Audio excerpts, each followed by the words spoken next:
Hello readers, I'm the Avid reader, and today I'm reviewing The Great Convergence, Asia, the West, and the Logic of One World by Kishore Mahbubani in 2013. So Mahbubani is Singapore's former ambassador to the UN, twice, including one time when Singapore was on the UN Security Council as a non-permanent member. And Mahbubani uses both liberalism and realism here, but he's clearly a liberal internationalist at heart. And because of globalization and increasing interconnectedness, we need to think of a theory of one world where countries cooperate. And he believes that something like the G20 was good. He believes that the 2008 financial crisis was mitigated well because you had a bunch of great and middle powers meeting up in the G20 and then making some deals of how to manage this financial crisis, supposedly. Now he believes that due to modernization you're having a convergence of values between the West and the rest.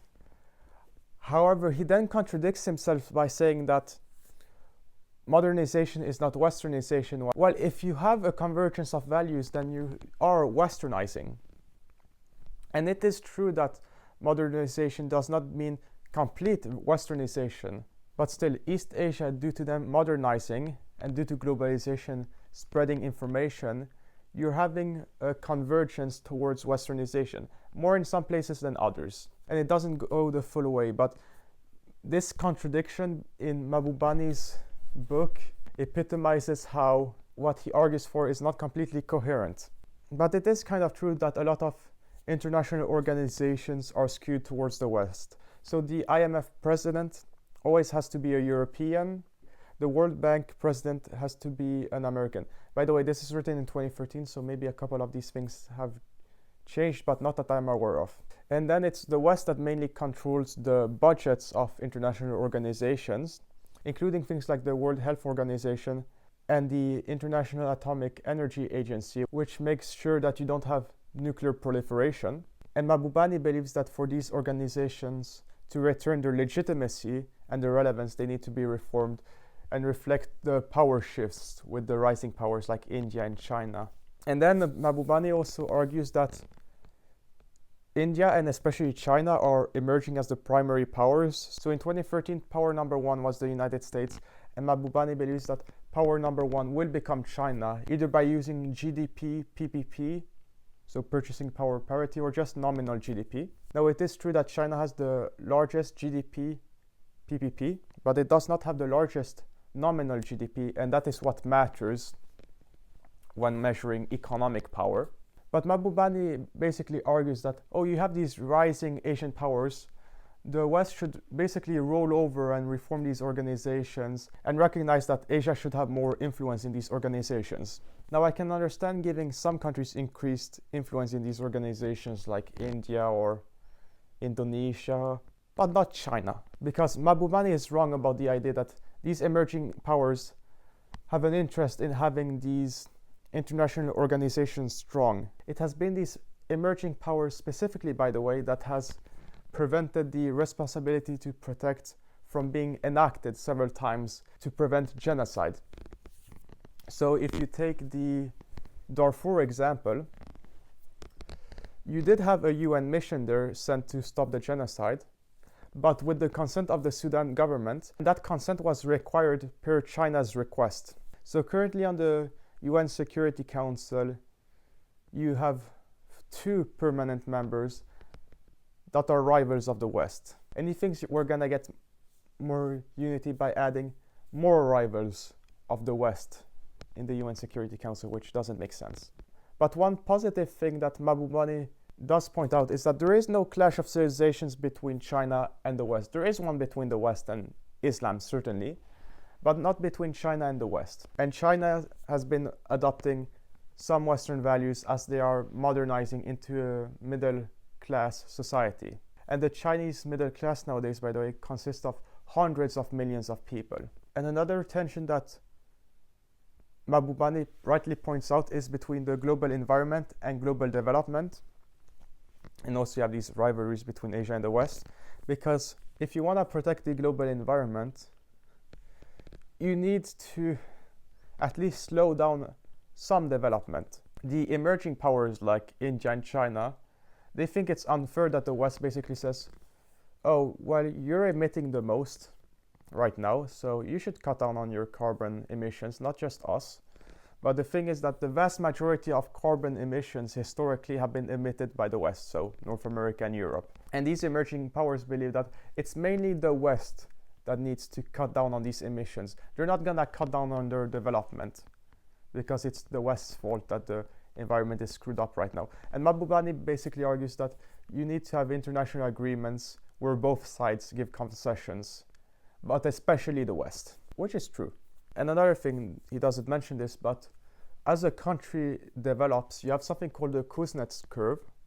So you have more emissions, but then as you have development, a country can more afford to be environmentally clean. So that is why the United States is still economically developing, but now its emissions are decreasing. And the same is partly true also in the European Union. Although Mahbubani liked what the G20 did with the 2008 financial crisis, he doesn't believe that it has the legitimacy of an international organization like the UN. Also, it's an ad hoc thing, which is just yearly meetings with world leaders. It's not an international organization of itself, really. So he believes that the UN Security Council, which is the institution that holds the most power as an international organization, should be reformed on the 7-7 principles. So he believes, first of all, that France and the UK should lose their permanent seats, and you should have 21 seats on the UN Security Council. 7 of them should be permanent and be for the new great powers, and Mahbubani suggests that 1 should be for the EU, 1 should be for the US, 1 should be for China, 1 should be for India, 1 should be for Russia, 1 should be for Brazil, and 1 should be for Nigeria. And these would have vetoes, by the way.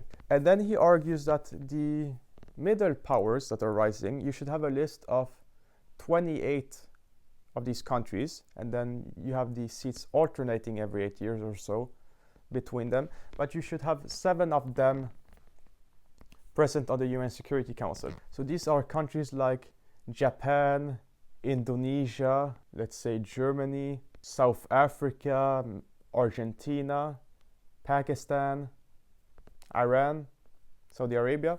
And then you should also have 7 seats for the smaller powers, which do represent a supermajority at the United Nations. If you take the non-middle and great powers, that's what, about 160 countries? So they should have also 7 seats that alternates. Now, the main problem with this UN Security Council reform, apart that it's very unpractical because the current great powers at the UN Security Council have no interest in reforming this. He argues there's long-term interest for this, but there's been no reform of the UN Security Council in the past 10 years since this book has been written. But the problem with this is that even if this reform would be hypothetically successful, it would make international action harder because these 7 powers would still have vetoes. And the EU and US are in one camp in their interests, Russia and China are in another, and then you have these powers, India, Nigeria, Brazil, who are somewhere in the middle. And giving more countries vetoes, of course, means that it makes it more likely for countries to use them. China and Russia blocked, for example, UN intervention in Syria in 2011. Now, was that a good or a bad thing? You can argue about that. But still, action was stopped because of the UN Security Council veto. You're not gonna tell me that by extending the number of countries that have vetoes from 5 to 7 is gonna make international action more likely on crisis, because Mahbubani believes there's a responsibility to protect and prevent genocide. But he does recognize that, oh, right after Rwanda, if there had been a genocide in Burundi, nothing would have happened to prevent it. And the United Nations barely did anything when you had genocide ongoing in Darfur in 2004, and it's still ongoing now, by the way, kind of. The UN has done nothing for the genocide, for example, in Burma, because that aligns with Russian and Chinese interests. Why didn't you have an effective UN intervention in Sudan? Well, because China and Russia have oil interests there. So no, expanding the UN Security Council would make things much harder to govern internationally. And the author does rightly point out that US hypocrisy undermines the international system. So the United States tends to adhere to international agreements, even if it does not sign them. So there is some UN treaty that governs the sea, the oceans, and the United States has not ratified this treaty, but it still follows it in practice. But emerging countries are less willing to follow the international system if the greatest power won't follow it themselves. Still, the author is wrong when he says that there's no such thing as a benevolent power. Yes, there is. The most benevolent power in history has been the United States-led world order. Now, sure, the United States special interests sometimes intervene. So, yes, it is bad that you have agricultural subsidies in the United States and in Europe, which prevents some economic development in Africa and Latin America. Yes, that is bad. That does not change the fact that the United States keeps the sea lanes of the world open so that oil can pass through the Strait of Hormuz, the Straits of Malacca. Yes, it is also in the interest of the United States to do this. But there's also an ideology in American politics inherently that wants to promote democracy and trade. Now, unfortunately, this idea is losing influence in Washington, but it's still there. President Biden's policies, even if they're heavily flawed at times, they at heart come from a moral place. The same cannot be said for China or Russia, which invaded another country that was a democracy, or even India, which ignored the Western sanctions against Russia. And Mahbubani does not seem to understand that the West is fundamentally different from the rest. The gap between the West and the rest culturally is narrowing. I have learned this myself by reading up on East Asia. Japan and South Korea have changed a lot in recent decades and have become more westernized. You have more individualistic values now around the world, while 70 years ago the world was far more collectivistic. However, you still have a gap that cannot be bridged, and while Mahbubani does recognize the tensions between Islam and the West, I don't think he understands how deeply problematic they are. They are not really reconcilable. Islam has to fundamentally reform for it to peacefully coexist with the West. Until then, you're gonna have terrorism and instability in the Middle East. And while I do appreciate optimistic international relations, in his first chapter, which talks about how much the world has improved in the past 80 years, is really great. I do like those messages.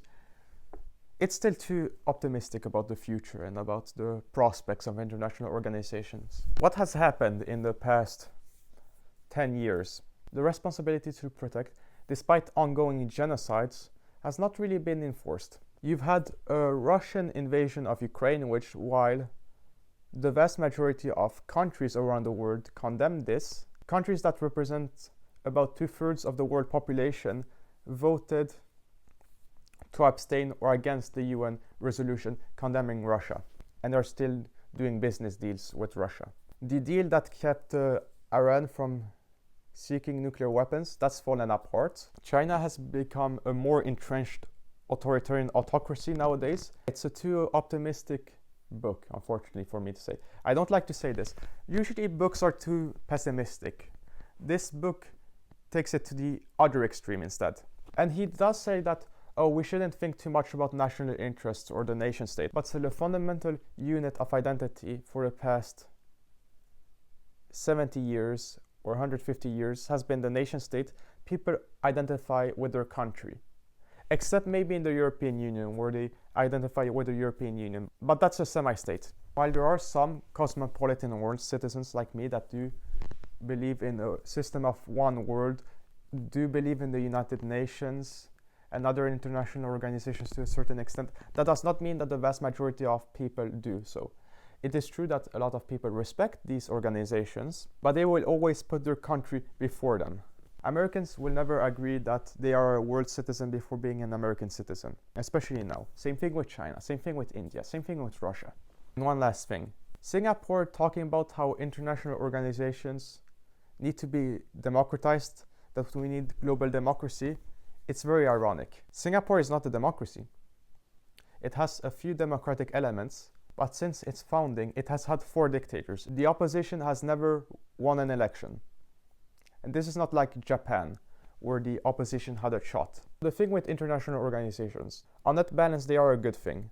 However, that does not mean that all countries need equal influence or deserve it. The reason that international organizations are Western dominated is that we have problems when they aren't. The World Bank and the IMF are not perfect. A lot of their loans are bad. IMF loans are still much better for Africa than what China is offering with the Belt and Road Initiative, which is indebting these countries. A lot of the infrastructure invested in by China is a lot more lower quality than what the IMF does because you don't have the same vetting process. Western principles are better at vetting what is good. That's a fact. Not all of the world is democratic or free or respect human rights. Kishore Mahbubani talks about human rights, and Singapore quasi-respects them, although not completely, but a lot of countries do not at all. Yes, the West only represents 12% of the world population in 2013. However, if you look at how many percent of the free world they represent, or even the semi-free world, because if we take truly free countries, let's say that's maybe 20% of the world, and then let's say that another 40% are semi-free countries. These are not correct numbers. This is an estimate, I'm guesstimating, but it's something close to that. Apart from the West, you have liberal democracies in Japan, South Korea, Taiwan, and then a handful of countries around the world.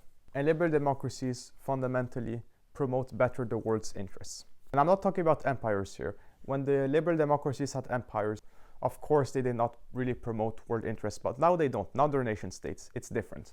So if you give power to semi-liberal democracies or to hybrid regimes or to dictatorships, that's of course going to be abused a lot more than if the liberal democracies are in charge. That's why NATO was a lot more effective in preventing genocide in Kosovo than the UN was. So how would I rate The Great Convergence by Kishore Mahbubani? I'm gonna give it a 6 out of 10. It's a mixed bag. He does make a lot of interesting points about international relations and international organizations. It is true that they need to be reformed to some extent. It is not right that a majority of voting shares in the IMF and World Bank are controlled by the West. But the idea that China is gonna become the #1 power, no. Economic growth is slowing down. Until China liberalizes, it will continue to do so. China will not become the #1 power until it becomes more free. India will not become the #2 power because their institutions are far more flawed than American institutions.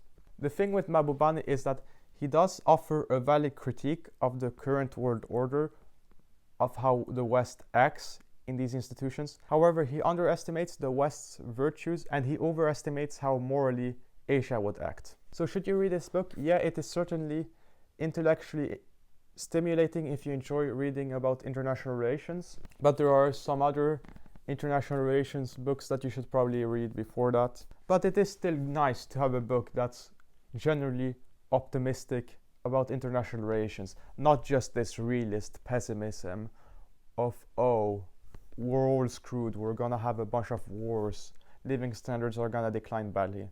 No, this book is an important counterbalance to that narrative, but it is still at times heavily flawed in its critique.